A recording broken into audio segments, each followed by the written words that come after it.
Welcome to the Golden State Media Concepts, America's Still Beautiful podcast, a weekly news podcast covering all the top positive and uplifting news stories. Are you tired of the same old news? Are you sick of the seemingly endless political spin and negativity? We cover stories that will inspire, uplift, and remind you of the good in the world. Tune into the Golden State Media Concepts, America's Still Beautiful podcast to get all the great and positive news stories of today.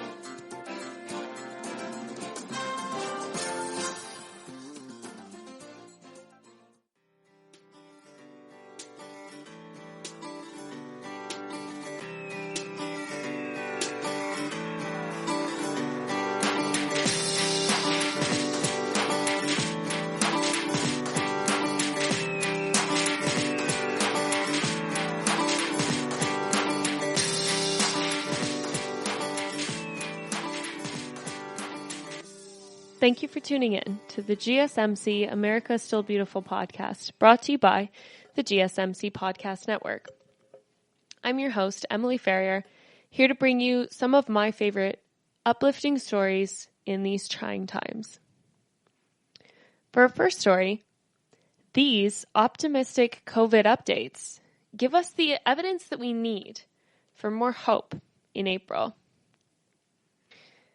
This week's news headline from around the world have brought together another batch of COVID-19 updates that are both positive and noteworthy. For starters,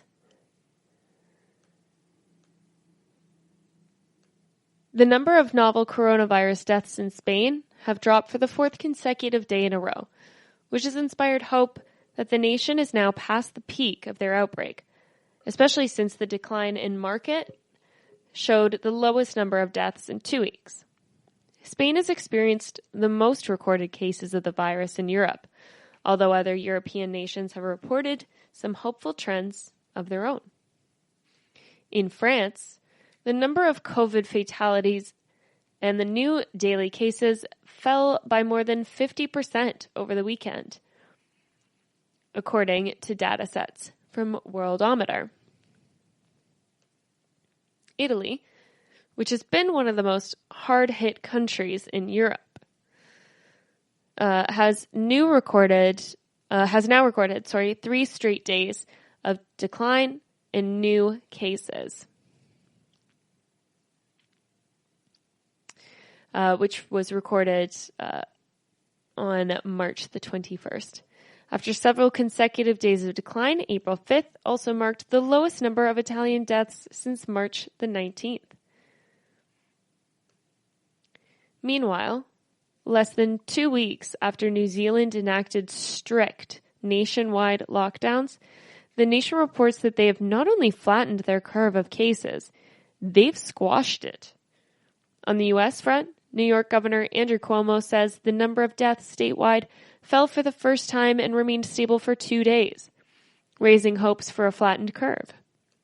New hospital admissions also fell from the state from 1,427 on April 2nd to 358 on the 5th, according to MarketWatch. Furthermore, Cuomo added that 75% of hospitalized COVID patients in the state have also been discharged. Worldometer goes on to confirm the number of collective new cases and deaths in the U.S. have actually fallen since April 3rd, which affirms evidence that social restrictions have been effective in curbing COVID-19. Although national responders are still anxiously anticipating new problems posed by the pandemic during the coming weeks, the nation's most influential statistical model has predicted that there may be fewer shortages of medical equipment and fewer deaths than we may have previously thought. While authorities remain vigilant in the face of coronavirus optimism, weather reports are showing positive environmental progress as well. Following similar reports to China and the U.S., pollution is continuing to plummet in countries with social restrictions, such as the UK and India. In New Delhi alone, which has some of the worst air pollution in the world, airborne particles plunged by 71% in just a week. Particle pollution in major UK cities have also dropped by as much as 1/3.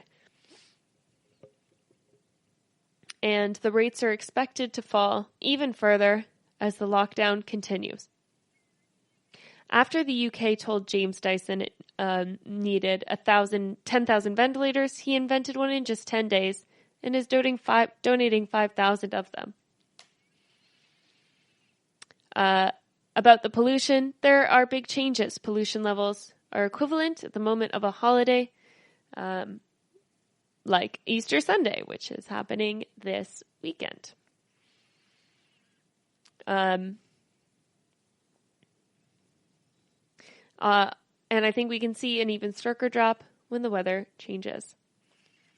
So, this is very good news. It looks like the social distancing is working very well. And if we maintain it, then we should be, much safer. So it's good. And I hope everybody is coming up with their ways to spend their Easter. We'll talk a little bit more about that later, most likely. Another story, Jack Dorsey, founder of Twitter and the Square payment platform, announced that he's donating $1 billion to COVID response and relief efforts. The financial commitment, which represents a whopping 28% of Dorsey's net worth,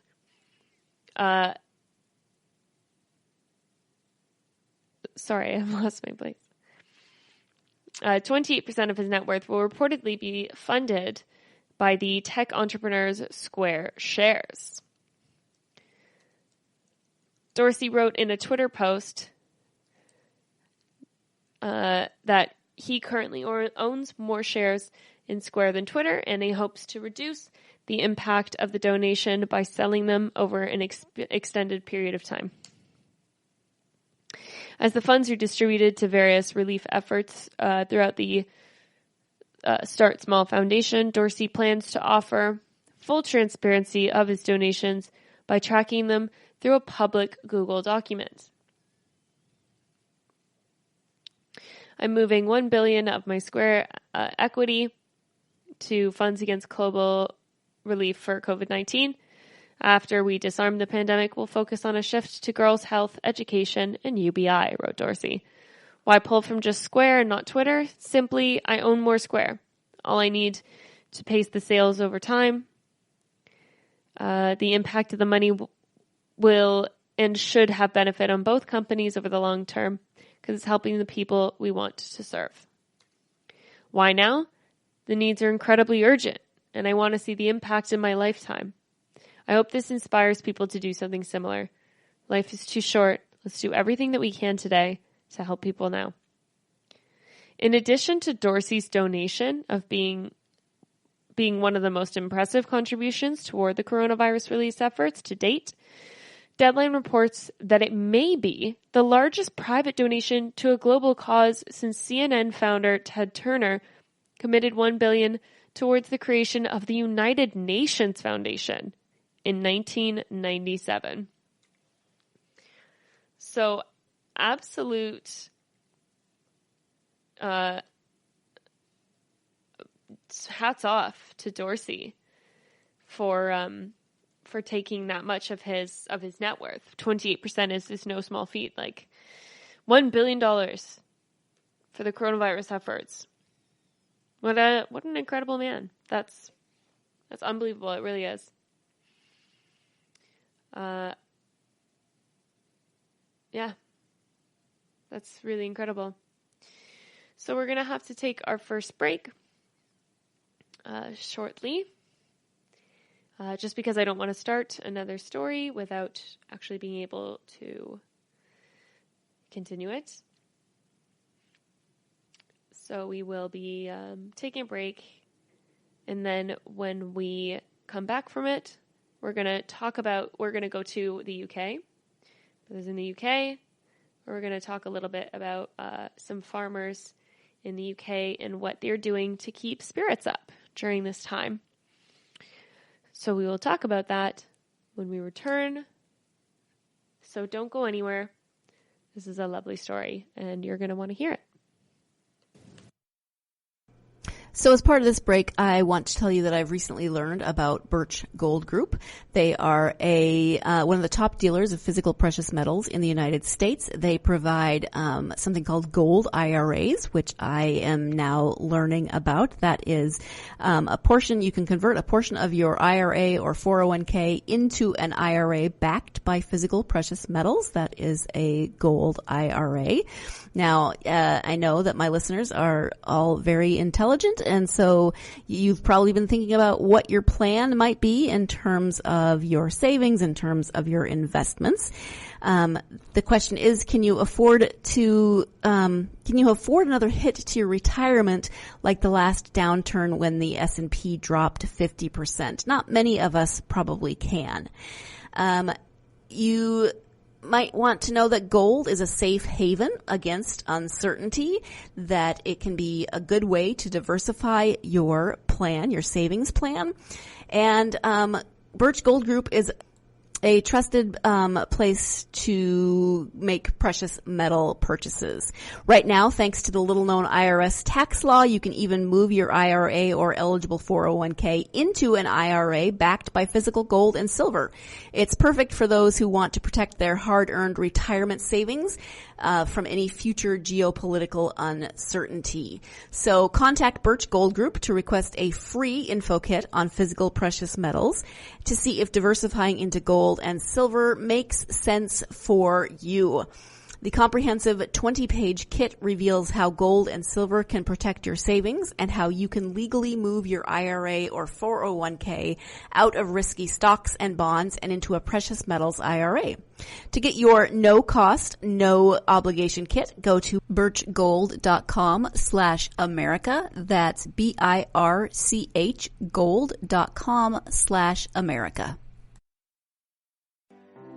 The GSMC Life and Happiness podcast takes you on a journey of exploration. We'll discuss tried and true methods alongside the latest trends of how to best live your life to its fullest and happiest. From psychology to meditation, science to self-help books, the GSMC Life and Happiness podcast will help you to discover what makes you happy and how you can live life being the best you possible. Download the GSMC Life and Happiness podcast on iTunes, Stitcher, SoundCloud, Google Play, or anywhere you find podcasts. Just type GSMC in the search bar.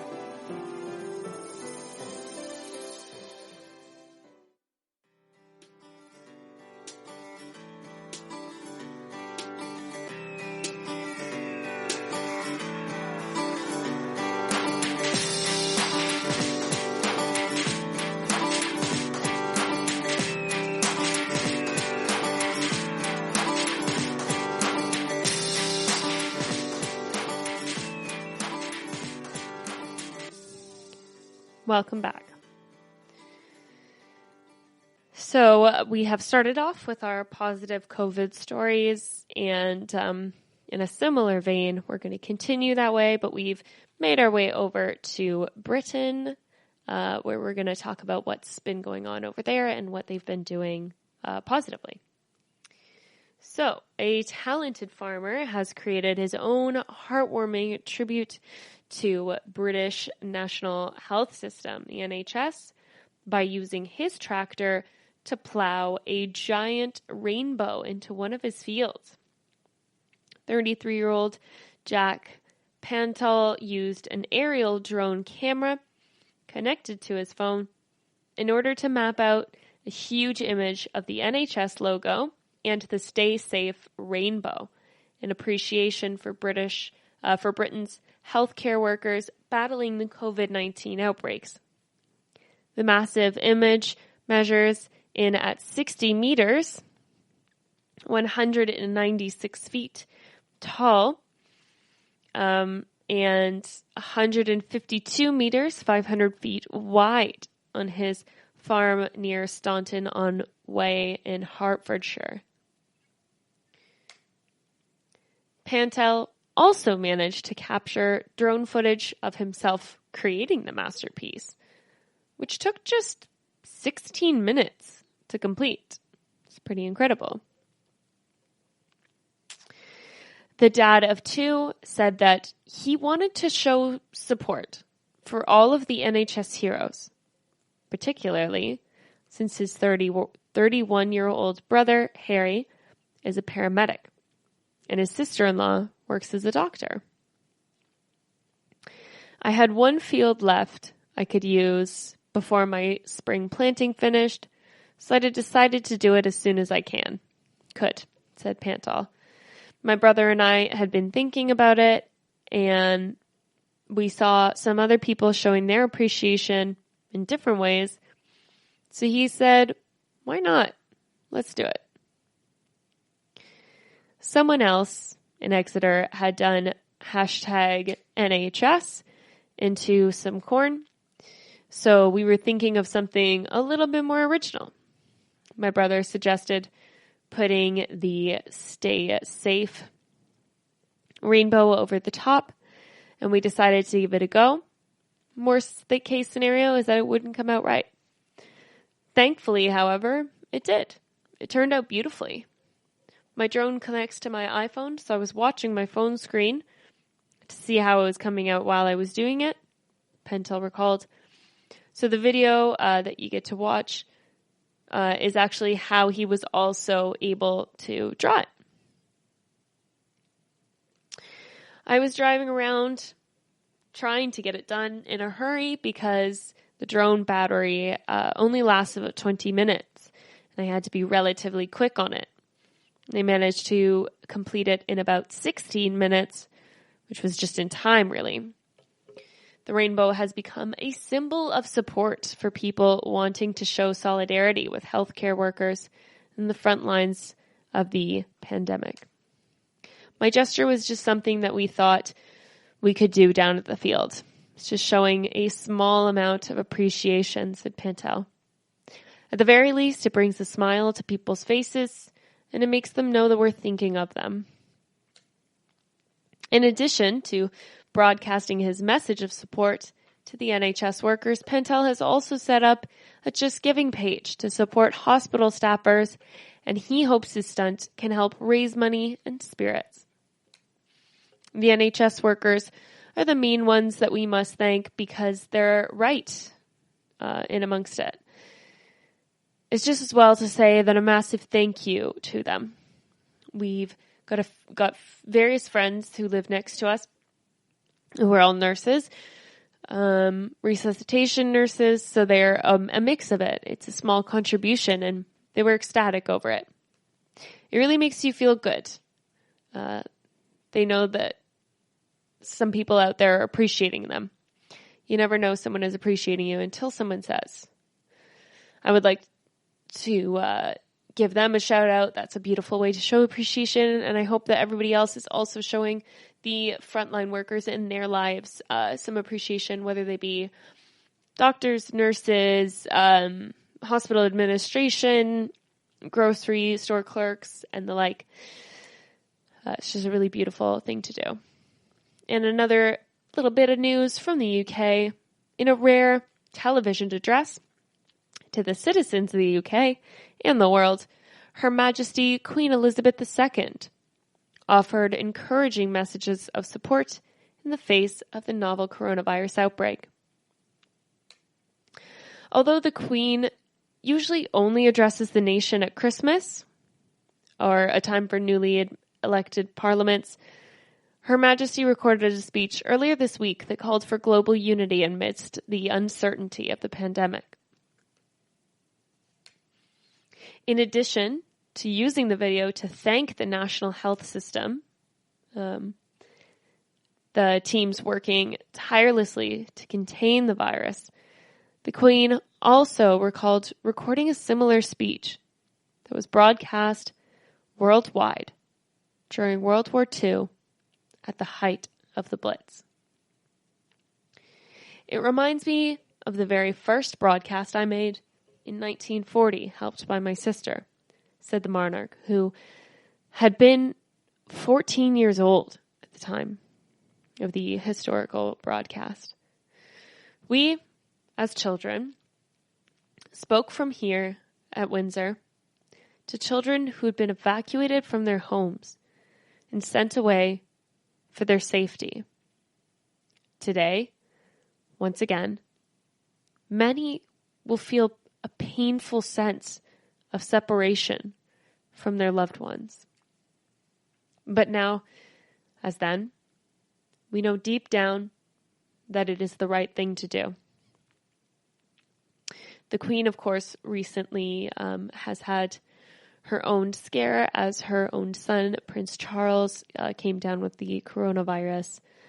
So she must be feeling a tough separation from him, as well as various members of British Parliament, including Prime Minister Boris Johnson. So she understands how this is affecting everyone. And she says, today, once again, many people will feel the separation. We know it's the right thing to do. While we have faced challenges before, this one is different. This time, we join with all nations across the globe in a common endeavor, using the great advances of science and our instinctive compassion to heal.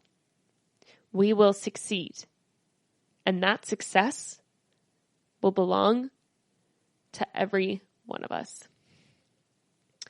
A beautiful message of unity from Queen Elizabeth herself, who has lived through just an absolute myriad of hardships and tough times. And I think hearing someone who's lived through all that say these positive things was really helpful for me.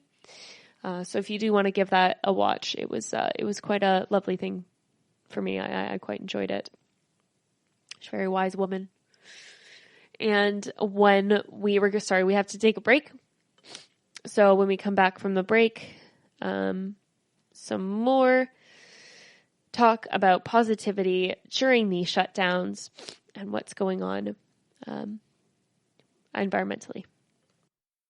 This is your ultimate stop for everything sports. The Golden State Media Concepts Sports Podcast. Should I say more? From the NFL, MLB, the NBA to MMA, it's all in here. The Golden State Media Concepts Sports Podcast. Listen now.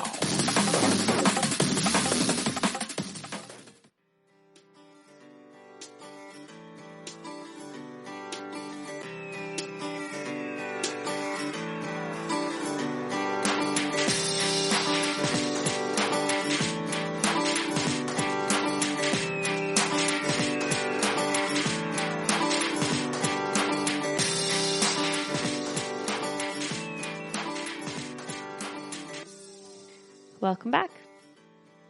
So just as we left off for the break, we were talking about the Queen's personal message to try and maintain positivity during this time, and to remind everybody that we are globally united right now, which is quite rare for these sorts of things. So to take that as a positive, that everyone is kind of fighting this together, and in a really beautiful way. So now, as more and more global communities enforce stay-at-home orders,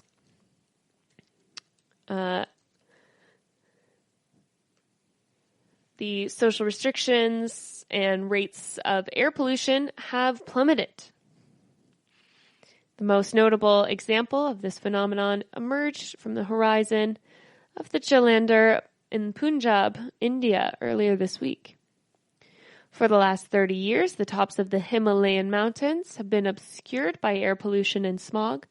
But now, as the city streets are emptied of traffic and gas-guzzling vehicles, the mountaintops were clearly visible to the millions of local communities in their quarantine.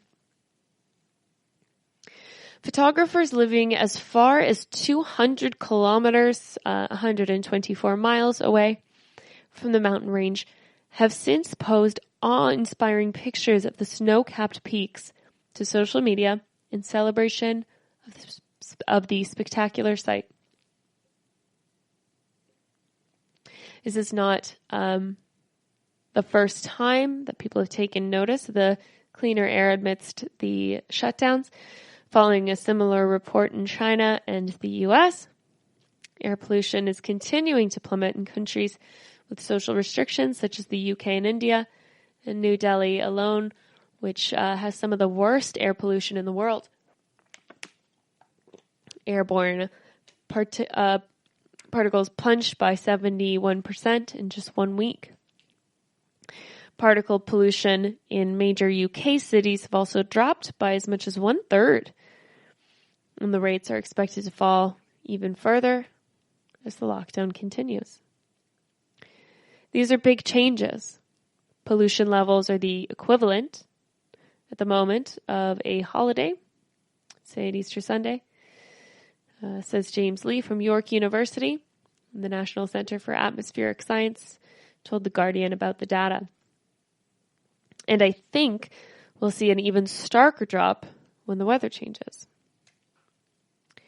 Another environmental story: solar panel driveways may soon be powering all of our households with clean electricity thanks to this Budapest-based startup. For the last 5 years, Pladio Solar has been developing new ways of implementing solar technology into urban spaces, and one of their latest developments is a residential solar panel driveway made out of recycled plastic bottles. According to a video that was published by the company last week, the solar system is the first to generate power from the pavement of a residential household. Each patio solar paver is made from 400 polythene terephthalate bottles, one of the most common forms of consumer plastic, compressed into pavers. The material becomes more durable than concrete while still being non-slip and sustainable.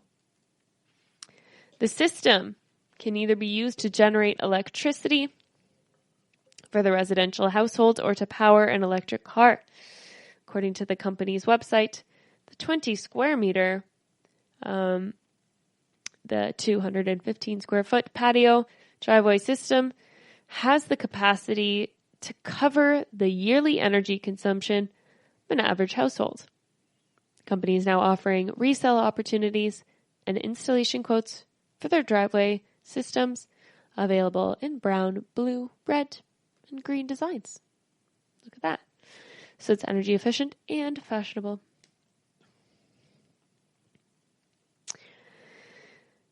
Okay, let's go for one more short story. 16-year-old TJ Kim may not have his driver's license yet, but he's been flying planes all over Virginia to deliver medical supplies to rural hospitals fighting the coronavirus. The teen, who is a sophomore at Landon High School in Bethesda, Maryland, was inspired to embark on his delivery missions after his classes were canceled as a result of COVID-19. Without school or lacrosse to occupy his time, he turned his focus to flying lessons. According to the Associated Press, Kim and his family then launched their Operation SOS, Supplies Over Skies project, as a means of keeping busy during the shutdowns, while simultaneously serving others in need by delivering supplies to rural hospitals. When Kim first asked his flight instructor, Dave Powell, to use their flying lessons as delivery runs for Virginia hospitals, the pilot was awestruck.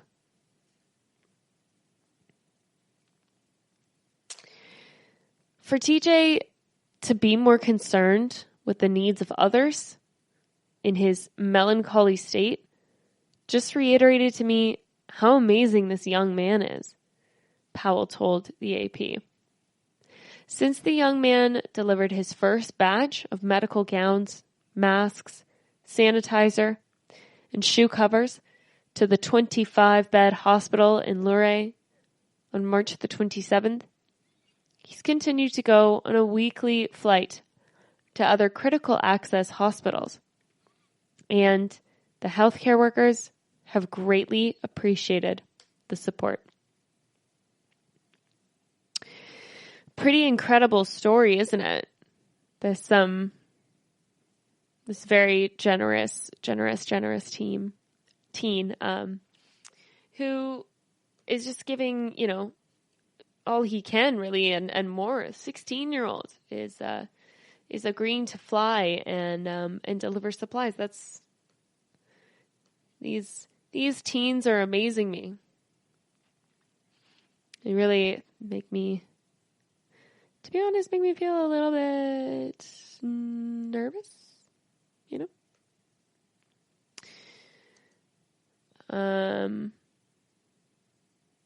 Yeah.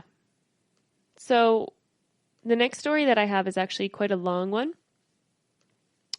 So I think we're going to have to start that one after the break.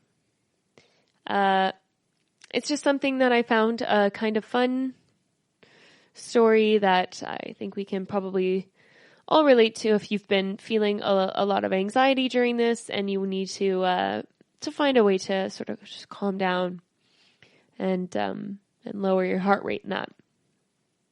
This is quite a good thing for you to listen to. So, I just wanted to share it with you, and I hope that it is helpful and that you enjoy it as much as I did. So stay tuned, because after the break, we're going to get into that and a few other stories as well. So stay tuned for that when we return. Want to find out what movies to go see? Then check out the GSMC Movie Podcast. It's your ticket to the latest movies, whether it's a new blockbuster event, romantic, comedy, or action flick. This show has got it all covered. They talk some what to go see now. Don't bother. What's hot on Netflix and everything in between. That's GSMCpodcast.com/movie-podcast. When it's all about the movies, it has to be this new show. Don't forget to like them on Facebook and follow them on Twitter. Visit GSMCpodcast.com for more info.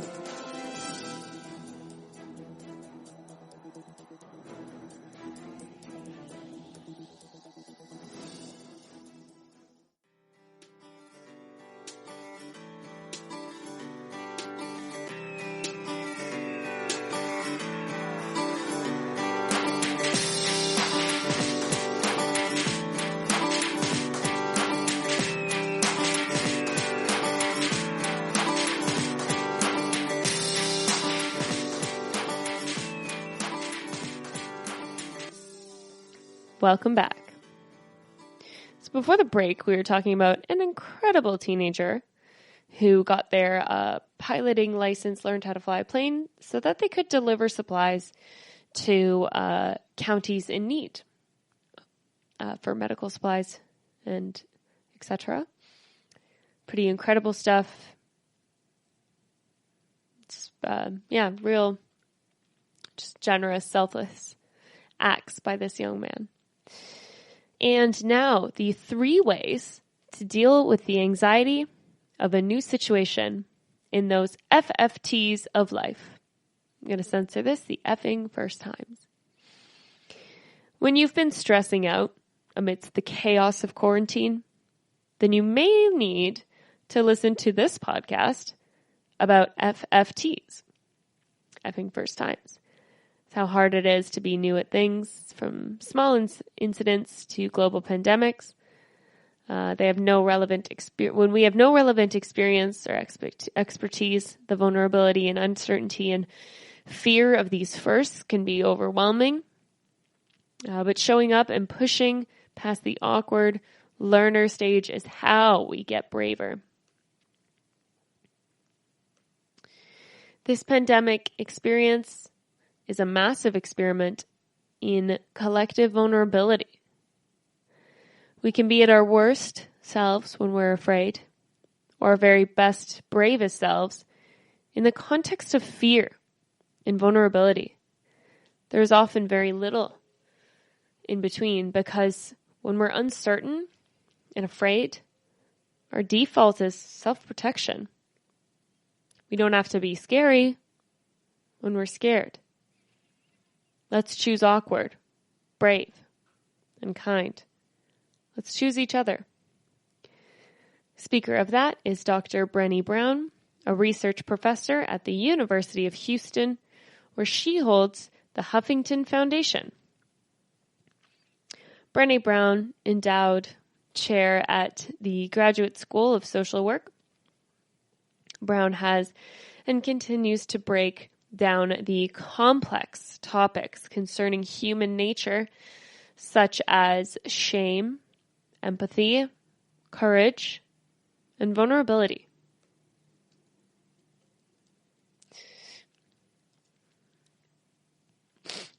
Her TED Talk, The Power of Vulnerability, garnered over 45 million views, is one of the top 5 most viewed TED Talks worldwide.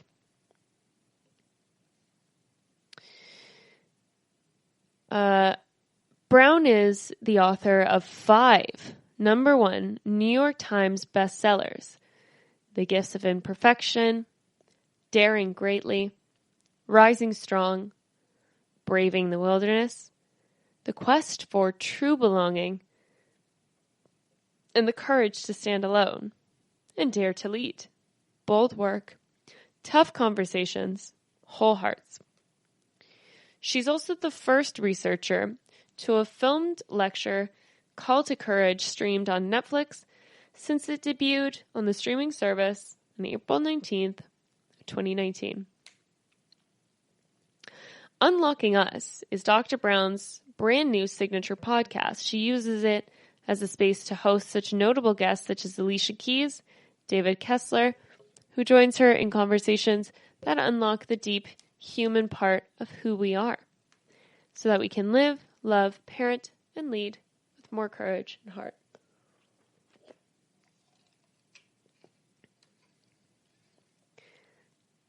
So check her out. Another way to deal with anxiety, regular tub bathing, is linked to lower the risk of death from heart disease and stroke. And the higher the dose, the better it seems for cardiovascular health, with a daily hot bath seemingly more protective than taking a bath once or twice a week. According to the long-term study published online in the journal Heart last month, having a bath is associated with good quality sleep and better self-rated health. But it's not clear what its long-term impact might be on cardiovascular disease risk, including heart attack, sudden cardiac death, and stroke. The health benefits of taking hot baths are similar to those experienced by Finnish adults who regularly sauna bathe. Although additional research has also found that sauna bathing can positively affect everything from neurocognitive diseases and mental health disorders to skin diseases, arthritis, headaches, flu, and even overall mortality. To explore the benefits of hot baths further, the researchers drew on participants in the Japan Public Health Center based in study cohort #1, a population-based tracking study of more than 61,000 middle-aged adults, 45 to 59 years. At the start of the study, in 1990, some 43,000 participants had completed detailed questionnaire at their bathing habits, potentially influential factors, lifestyle that includes exercise, diet, alcohol intake, weight, average sleep duration, medical history, and current medications in use. Each participant was monitored until death or completion of the study, at the end of December 2009. And the final analysis is based on 30,076 people. During the monitoring period, 2,097 cases of cardiovascular disease occurred, 275 heart attacks, 53 sudden cardiac deaths, and 1,700 strokes. After taking into account of potentially influential factors, analysis of the data showed that compared with once or twice weekly baths or no bath at all, a daily hot bath was associated with a 28% lower overall risk of cardiovascular disease and 26% lower of an overall risk of stroke. The frequency of tub bathing wasn't associated with a heightened risk of sudden cardiac death or a particular type of stroke. Further analysis proved that water temperature indicates 26% lower and 35% lower risks of overall cardiovascular disease from warm, hot water, respectively. But no significant associations emerged for overall stroke risk. After excluding those participants who developed cardio disease within 5-10 years of the start, the associations found weren't quite as strong, but nevertheless still remain statistically significant. So they said, we found that the frequent tub bathing was significantly associated with lower risk of hypertension, suggesting that a beneficial effect of tub bathing was significantly associated with lower risk of hypertension and heart disease. So, while we're all in isolation anyway, why don't you go ahead and treat yourself to a nice warm bath? And we're going to talk a little bit more about the effects of saunas when we come back from the break. So stay tuned for that.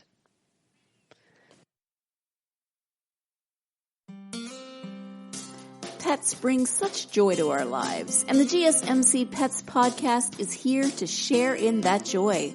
We'll tell stories of pets finding their forever homes, acting in unexpected ways, being helpful, or just being silly. Whether you love dogs, cats, llamas, reptiles, fish, or you've never met an animal you didn't like, the GSMC Pets podcast is for you.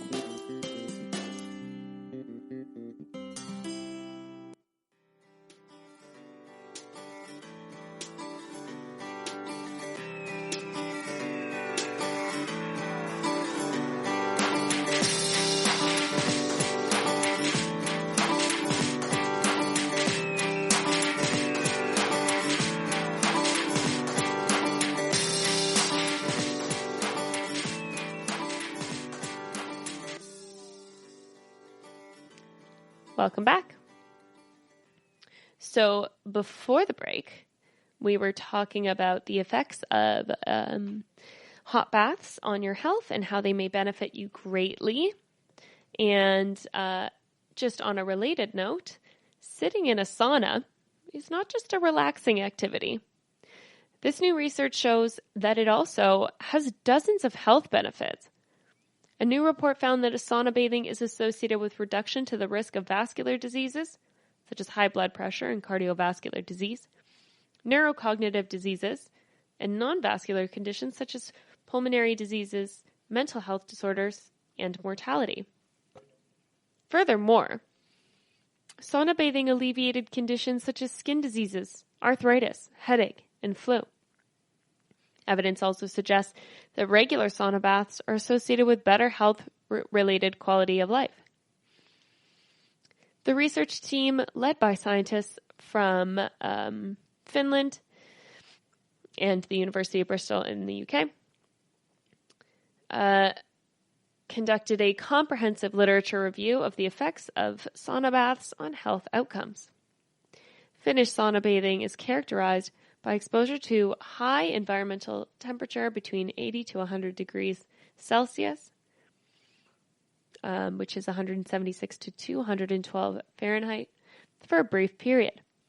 In the study, the average Finnish person who went to a sauna at least once a week, with the typical amount of visits 2 to 3 times a week. Each visit lasts between 5 to 20 minutes. Findings from this review, which were published in the Mayo Clinic Proceedings, suggest that health benefits of sauna bathing are linked to the effects of sauna's circulatory, respiratory, cardiovascular, and immune functions. Regular sauna bathing stabilizes the autonomic nervous system, reduces blood pressure, inflammation, oxidative stress, circulation of bad cholesterol visits, and each visit usually lasts between 5 to 20 minutes. The same research team has published several experimental studies demonstrating the beneficial effects of short-term sauna exposure on blood pressure, specifically on cardiovascular biomarkers, inflammation, arterial compliance, and cardiovascular function. The feelings of relaxation and promotion of mental health and well-being associated with sauna sessions may be linked to the increased production of circulating levels of hormones such as endorphins, the research team reported. This review emphasized that sauna bathing has a good safety profile and can even be used in patients with stable cardiovascular disease. Sauna bathing, an activity used for the purposes of pleasure, wellness, and relaxation, is linked to a remarkable array of health benefits, says the research. It's a safe activity that may remedy to the call for additional lifestyle interventions needed to enhance health and wellness, particularly in populations that have difficulty exercising. And it's also adjacent to exercise. Now, due to the restrictions of social distancing, obviously it'd be difficult to go to a sauna right now. However, steam up your bathroom. Get it nice and hot. Just sit in it for a while. That sounds kind of nice, doesn't it? Treat yourself. Another quick story before we take a break. It's not uncommon for movie mogul Tyler Perry to make national headlines for his good deeds. And this week, he's being praised by social media users around the world after he was revealed to be an anonymous benefactor for several shoppers. As thousands of elderly citizens browsed the aisles of supermarkets in New Orleans and Atlanta, Georgia, they were stunned to hear that their groceries had been paid for by the Atlanta Angel. The unidentified do-gooder had picked up the tab for every shopper participating in the senior shopping hour at 44 Kroger locations and 29 Winn-Dixies. Although the donor's identity had been initially kept secret, supermarket management later confirmed that it was Tyler Perry. Senior and higher risk Kroger shoppers in Metro Atlanta did receive a nice surprise at the register this morning when they learned that Tyler Perry had paid their grocery tab in full, said Felix Turner, the Atlanta spokesperson for Kroger. We would like to join our customers in thanking Mr. Perry for his kindness and generosity during this unprecedented pandemic.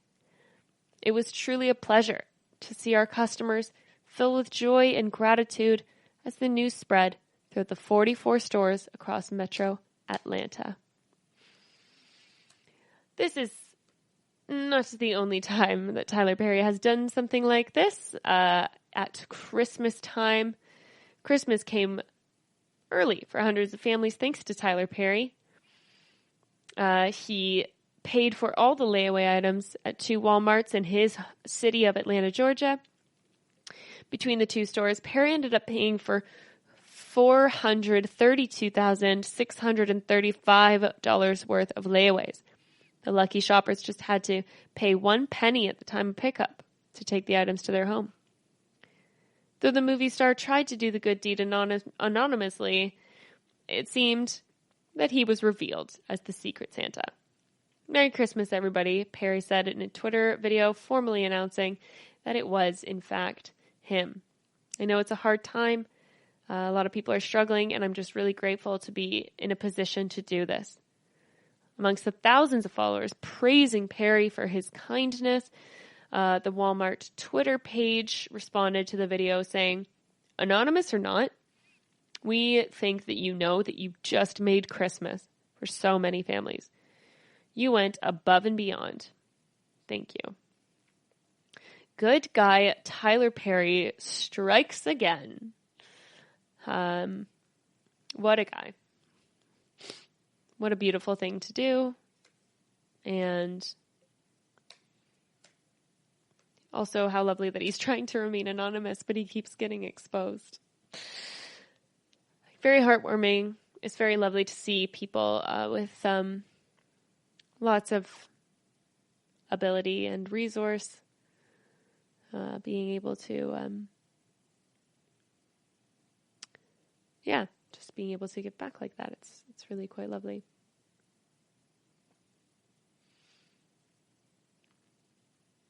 I hope to hear more of those soon, and I'm sure I will. And yeah, we have to take another break. So when we come back from the break, we're going to do our today's date in history. So stay tuned for that. And we'll finish this segment off, or this show off, with a bang. So stay tuned. The GSMC Life and Happiness Podcast takes you on a journey of exploration. We'll discuss tried and true methods alongside the latest trends of how to best live your life to its fullest and happiest. From psychology to meditation, science to self-help books, the GSMC Life and Happiness Podcast will help you to discover what makes you happy and how you can live life being the best you possible. Download the GSMC Life and Happiness Podcast on iTunes, Stitcher, SoundCloud, Google Play, or anywhere you find podcasts. Just type GSMC in the search bar.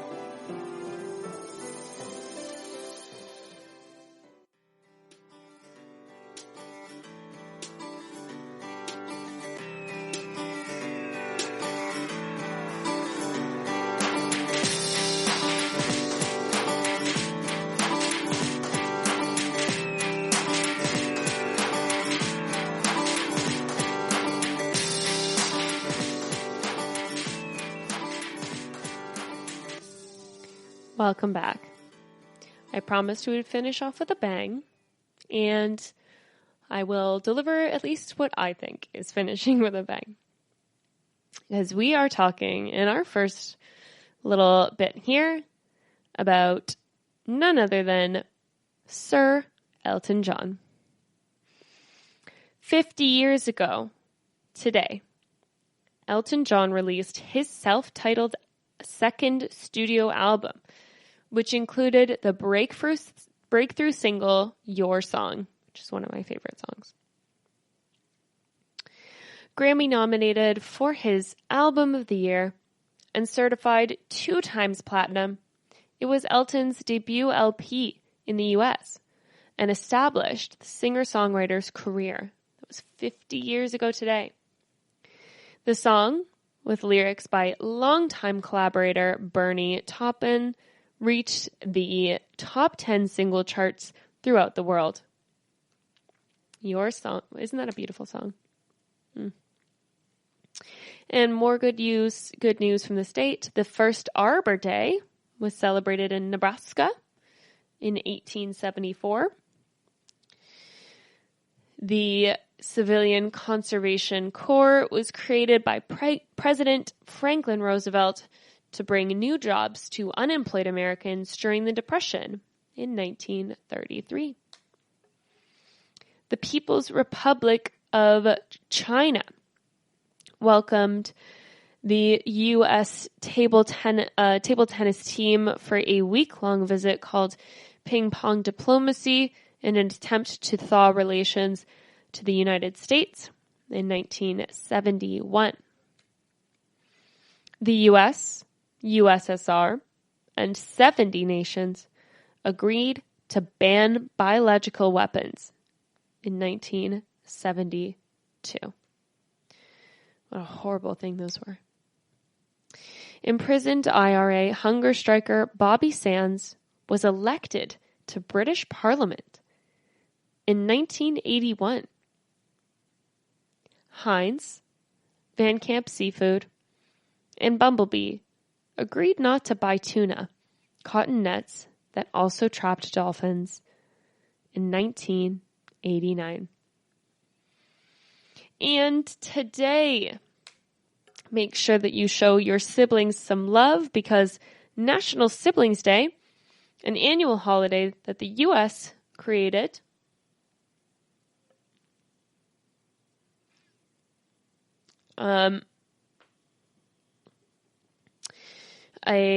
was created by Claudia Everett, a paralegal in NYC who wanted to honor her late sister, Lisette, who died early and was born on April 10th in 1998. So National Siblings Day. And on this day in 1866, the American Society for the Prevention of Cruelty to Animals was formed. Henry Bergh from New York had seen horses and other livestock whipped and abused, and finally broke him down to tears until he decided to devote his life to stopping it.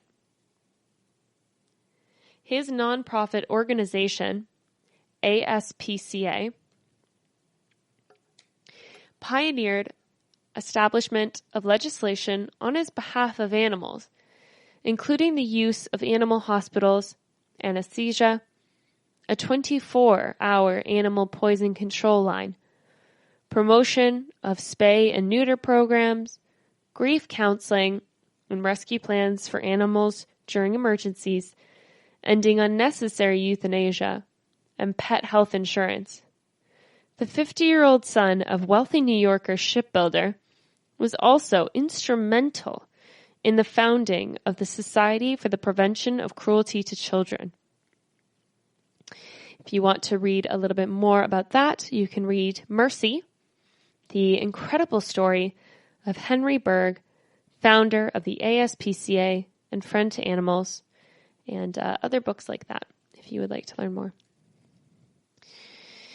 Also, on this date in history, Northern Ireland peace talks, which had dragged on for 2 years, culminated in the historic Good Friday Agreement, which ended 30 years of bloody conflict and bombings.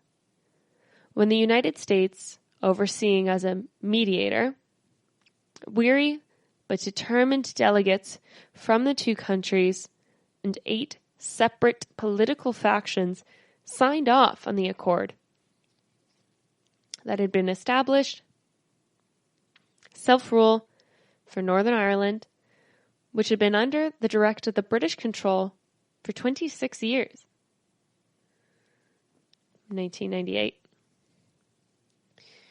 On this day, in 1944, Rudolf Vraba, a Jewish teenager, and Alfred Wetzler, 26, escaped from Auschwitz, Nazi death camp, bringing the first credible news to the Allies about the extermination of Jews.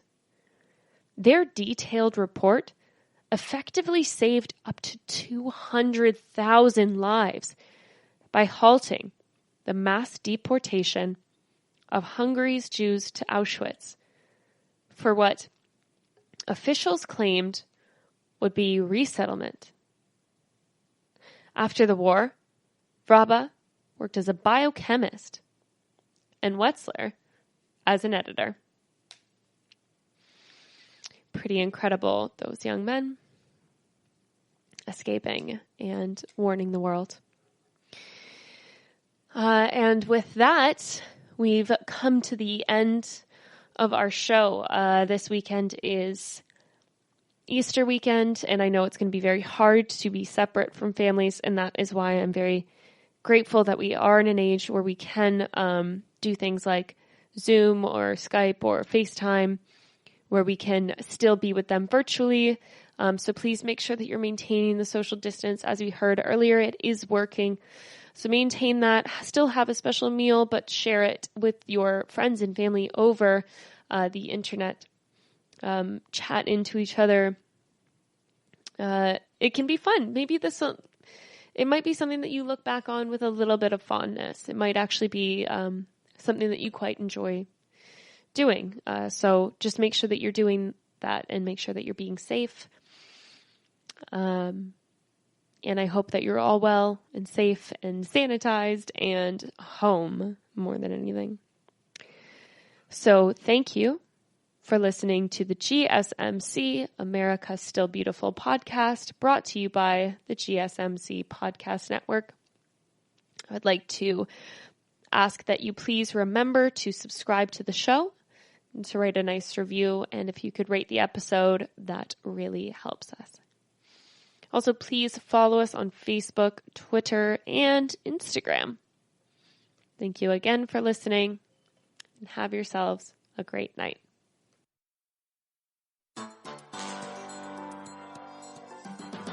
You've been listening to the Golden State Media Concepts, America's Still Beautiful podcast, part of the GSMC Podcast Network. You can find this show and others like it at www.gsmcpodcast.com. Download our podcasts on iTunes, Stitcher, SoundCloud, Google Play, or anywhere you find podcasts. Just type in GSMC to find all of our shows. From the GSMC Podcast Network, from social media news to marketing news, and even weird news, the GSMC Podcast Network has you covered. You can also follow us on Twitter and Facebook. Thank you, and we hope you have enjoyed today's episode of the Golden State Media Concepts, America's Still Beautiful podcast.